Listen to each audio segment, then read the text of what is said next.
ये कहानी है उत्तर प्रदेश के चंदौली जिले के छोटे से गांव रामपुरा की, जहां एक दिन अचानक पूरे गांव में हलचल मच गई। गांव की टूटी सड़क पर तेज रफ्तार से कई सरकारी गाड़ियां गांव के अंदर दाखिल हो रही थीं। बच्चे दौड़ते हुए चिल्लाने लगे, अरे कोई बड़ा अफसर आया है। कुछ ही देर में गाड़ियां गांव की चौपाल के सामने आकर रुक गईं। पहली गाड़ी से उतरा एक लंबा, तेज नजरों वाला आदमी।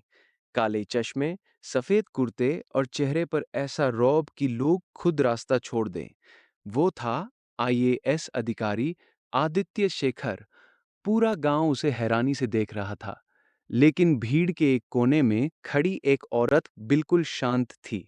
साधारण सूती साड़ी, पैरों में टूटी चप्पल और चेहरे पर सालों की थकान।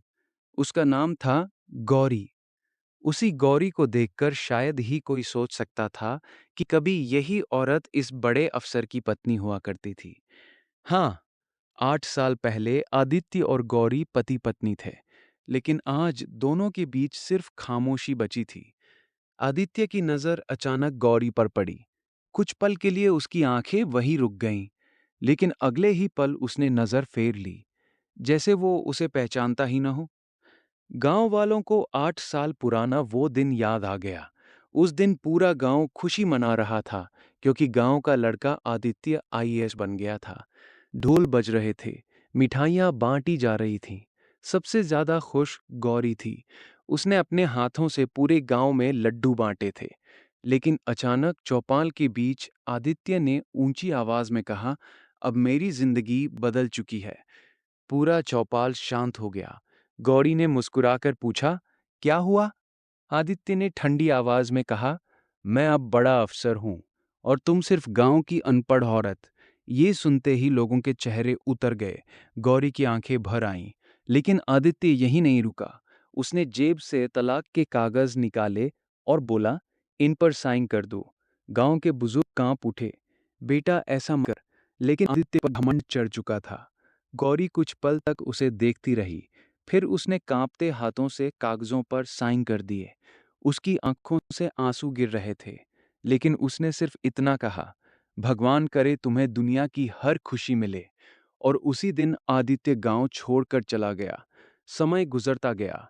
गौरी की जिंदगी टूटती चली गई। उसके पिता बीमार पड़ गए। घर गिरवी हो गया। खेत बिक गए। लेकिन उसने कभी किसी के सामने हाथ नहीं फैलाया। दिन में लोगों के घर काम करती, रात में अपने बूढ़े पिता की सेवा। पूरा गांव उसे बेचारी समझता था, लेकिन कोई उसके अंदर छुपे दर्द को नहीं समझ पाया। और आज, 8 साल बाद वही आदित्य गांव लौटा था। चौपाल के बीच खड़े होकर उसने कहा, मुझे पता चला है कि गौरी बहुत मुश्किल में है। मैं उसकी मदद करने आया हूं। पूरा गांव खामोश हो गया।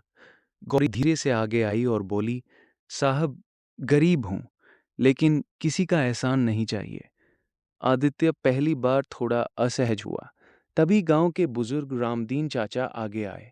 उन्होंने भारी आवाज में कहा, अगर आज सच नहीं बताया तो बहुत बड़ा पाप होगा। आदित्य चौंक गया।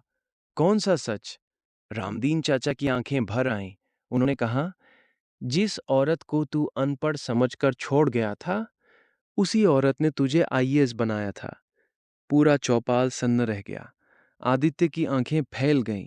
क्या मतलब? रामदीन चाचा बोले, जब तू दिल्ली में तैयारी कर रहा था, तब तेरी फीस भरने के लिए गौरी ने अपने सारे गहने बेच दिए थे। आदित्य के पैरों तले जमीन खिसक गई। लेकिन सच अभी बाकी था। रामदीन चाचा ने कांपती आवाज में कहा, इतना ही नहीं, तेरी पढ़ाई ना रुके, इसलिए इसने रात रात भर ईंट भट्टे पर मजदूरी की थी। पूरा गांव रो पड़ा। गौरी चुपचाप खड़ी थी, जैसे उसे अब भी किसी शिकायत की आदत ना हो। आदित्य की आंखों से आंसू बहने लगे। उसे याद आने लगा, दिल्ली में हर महीने पैसे कैसे पहुंच जाते थे। क्यों गौरी हमेशा फोन पर कहती थी, तुम बस पढ़ाई करो। आदित्य कांपते कदमों से गौरी के सामने आया।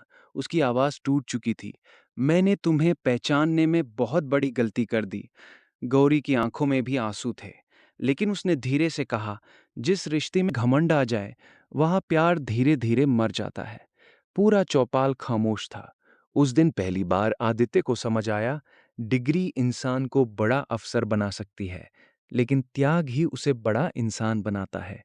कुछ महीनों बाद उसी गांव के मंदिर में पूरे गांव की मौजूदगी में आदित्य ने फिर से गौरी का हाथ थाम लिया। इस बार उसके चेहरे पर घमंड नहीं, सम्मान था, और गौरी की आंखों में दर्द नहीं, सुकून था, क्योंकि देर से ही सही, लेकिन सच आखिर सामने आ ही गया था।